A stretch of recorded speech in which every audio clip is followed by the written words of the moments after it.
Few things are guaranteed while racing motorcycles. One of them is that you'll lose more than you'll ever win, and after every subpar result, you can almost guarantee you'll hear one of these phrases from a rider talking to the media. Yeah, you try and buffer it out a bit. You just say, yeah, we keep working hard. Yeah, we're trying to find the direction. No feeling, no front feeling. I have to improve the grip. Yeah, we're gonna keep working, try and find a solution. Yeah, or for example, I imagine Silverstone, no? If I crash, you need to change the mentality. I'll focus on the next race. Tomorrow we know what to do. You gotta be happy to the camera always, you know. Yeah, you try and put a bit of a screen up, say something without actually saying anything is the one. But behind that screen is where we aim to go. Somewhere a little more honest. Well, Moto2 is a bit of a, well, I want to say mind f because, but I guess I can't say that. What about the battle for third place? Is Roberts going to cling on? We've lost a rider. I think Cameron Beaubier has hit some trouble. Oh no. We can!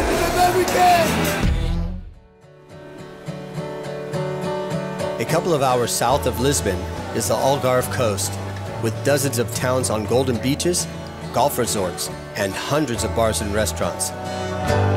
For many, this makes the perfect holiday destination. Nothing could ever ruin what. But add in the Portimao circuit about 15 minutes inland, it makes a haven for race season preparation. I've kind of gone with my gut a lot on decisions that I've made. My gut told me I should stay in Moto2 another year and try to battle for this championship, and also told me, hey, you should try to go live in Portugal, go live a kind of more chilled life and surf and train for sure. I'm doing a lot of training and gonna ride bikes all the time and stuff. What board? Are you riding the new board? You brought it? Woohoo! Board day, man. Yeah, just kind of what my gut has told me, and be happy in this kind of, find comfort in this world, you know, so. Dude, look at that hat. What hat do you have on there? You're the number one right here. Sunday race day hat. So we're using it today for a good session of surfing. And yeah, we have a good time. We're basically roommates nowadays here in Portugal. So yeah, it's been great. We're getting along great. And even though we know each other for a long time since we were racing in America, but really here is where we first started like interacting with each other. Yeah, now he's like, looks after me. I need looking after, so now he looks after me. It's a little smaller than yesterday. Honestly, last year, I learned that I had what it takes to be at the front. It's not that I didn't think that I could ever do that, but after years of not being there and always kind of, you start to develop like a different mentality almost when you're battling in the back positions. It's just like, can I get points this weekend? And then, you know, last year was like, can we win this race? Which is such a different way to think about things. And sometimes I think I struggled with it in some races where almost like a mental block on winning or something, you know. Something new I'm definitely taking into this year. I've never come into a year where I knew I had what it took to win the races and stuff. Maybe that sounds weird. Like, it's not that I never thought I could win races, but I just, when you haven't done it or you haven't been close to it for so many years, it's kind of hard. You don't want to put too much of expectation because you just get down if you're not doing it, you know? Woo! Dude, that was so fun. Yeah, huge. Great, huh? I don't know. I'm like not that good at it, but I just really enjoy the whole thing, you know? It's so nice jumping off into it. Seamless flow, fast, and no real time to rest. The ups and downs at Portimao are the ultimate metaphor of life in the Moto2 World Championship.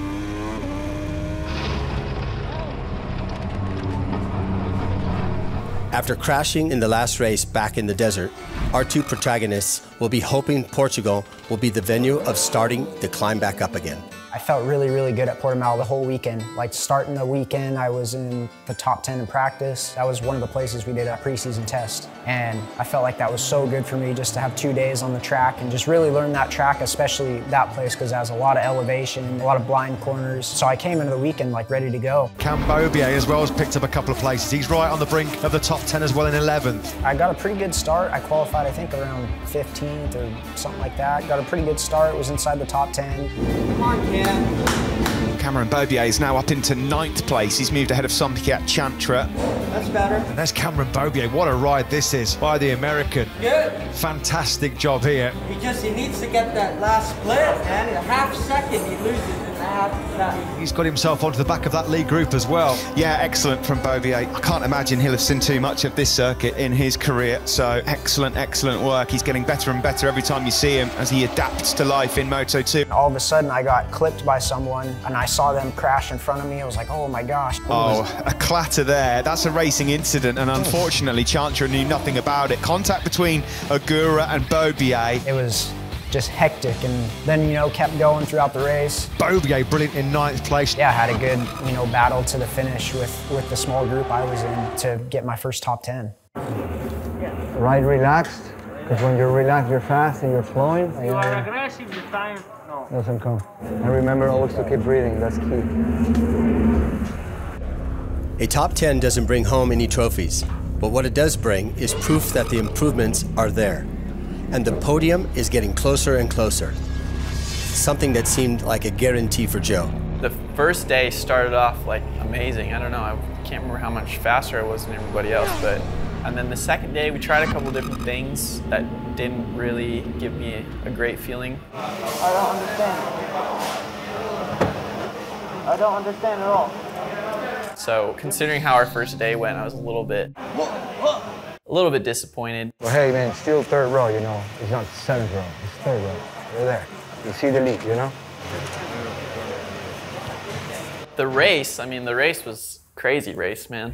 Anybody who watched it would know that that was a crazy race. I'm saying crazy a lot because it was. Joe Roberts has made a good start as well on the Italtrans blue machine, number 16. He's up to 4th. Yeah, he's already gained 4 places on this opening lap as Joe Roberts. Roberts then up into 3rd place. Good first lap for the Americans. Roberts 8th to 3rd. Roberts is lining up. Connect. There we go. Yeah, that was lovely. beautifully done. Lovely. And I led like the most laps I've ever led in a World Championship race, which was something really awesome for me. The block pass into turn 1, and look who comes through to take them both. Excellent from Joe Roberts. Gas, it says here for Joe Roberts. You want to know the last time an American won an intermediate World Championship race? It was an awful long time ago. John Kaczynski? 31 years, John Kaczynski at Phillip Island in 1990. It's an American, though, that leads Malibu's Joe Roberts. Missed out from the podium just in the last 2 corners from a nice move from Remy, I guess. Remy Gardner comes to fight back. They're almost contact.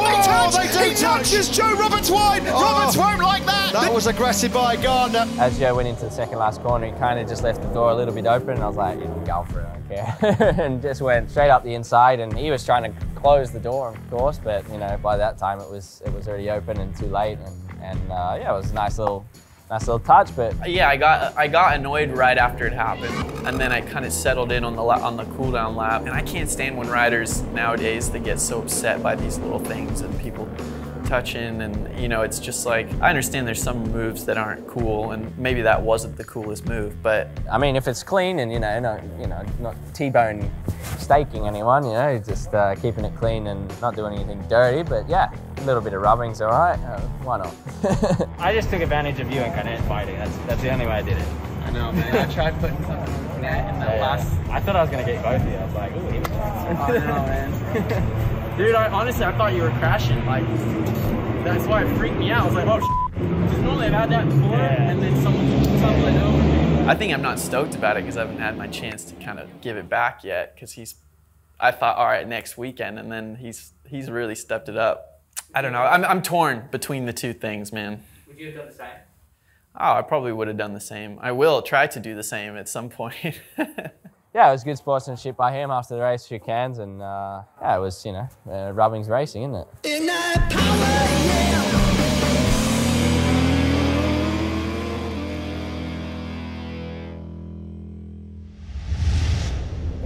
As expectation starts to meet reality, you might think that the next race is where it all comes together, but that is not how elite sport works. There's Smoking Joe, number 16, 3rd on the grid here for the French Grand Prix. Yeah, Le Mans was that track, man. I was like, oh, I'm gonna kill it this weekend. This is my track. And it didn't turn out like that.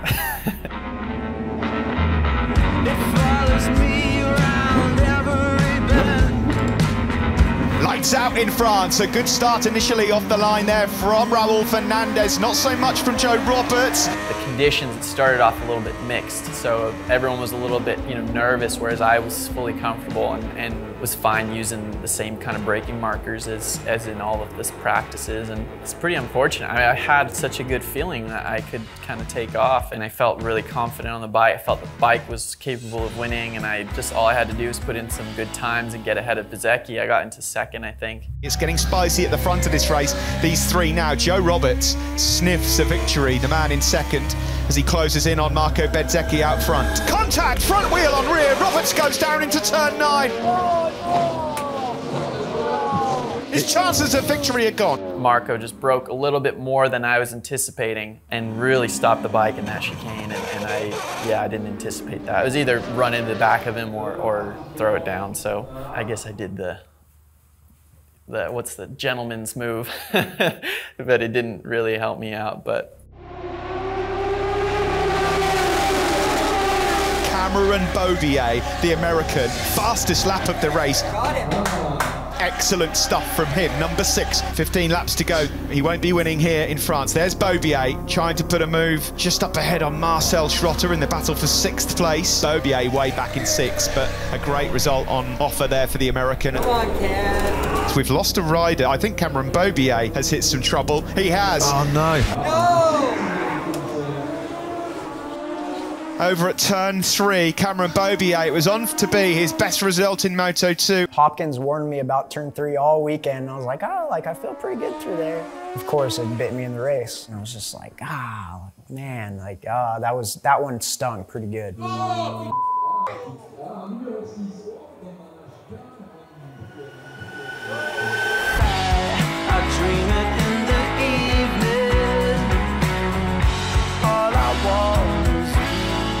First reaction is like somebody stop you, and I said, really, like, we can do, we can finish like really, really good. Sometimes I'm riding over my head just trying to get on pace and improve and all this stuff, and sometimes it bites you, so. He got a little bit stiff, and then that was it. He just lost the front and a little bit of lack of concentration, but... We lost like valuable points, but then, you cool down and say, okay, this is the progress, this is part of the learning curve he's doing. This year was never about championship points. It was never about trying to go out for the championship. It was a matter of just trying to learn, use it all as a learning year to then go out and be a contender next year. So, I mean, it's all part of the learning experience, unfortunately. The rookie year, no expectations, learn the bike, learn the tracks, learn the tires, learn the class. Take your time. That's what every team will tell their new rider. But there's one rookie in Moto2 this year who paid zero attention to what rookies are supposed to do, Raul Fernandez. Sometimes the people ask to me, that Moto2 is really difficult, and I say yes. It's like a joke for the people when I say that,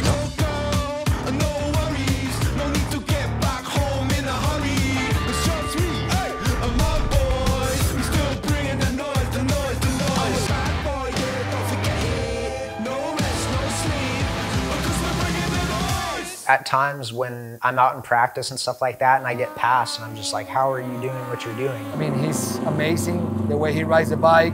He's been winning races with a broken hand. Sometimes I end up getting it by Sunday, and other times I'm just like, I still line up Sunday and like, how are you doing what you're doing? At the beginning of the season, they say to me that I will win 2 or 3 races. I say, no, not 7.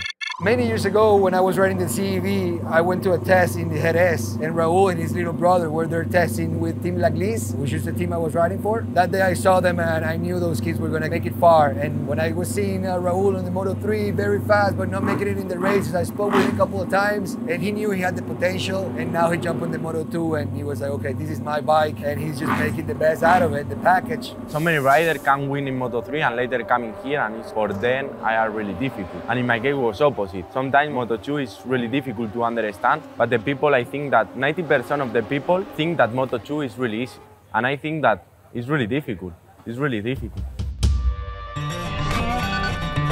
If you were looking for the ideal racetrack for a rookie to show what they're really capable of, Mugello in Italy would not be the place.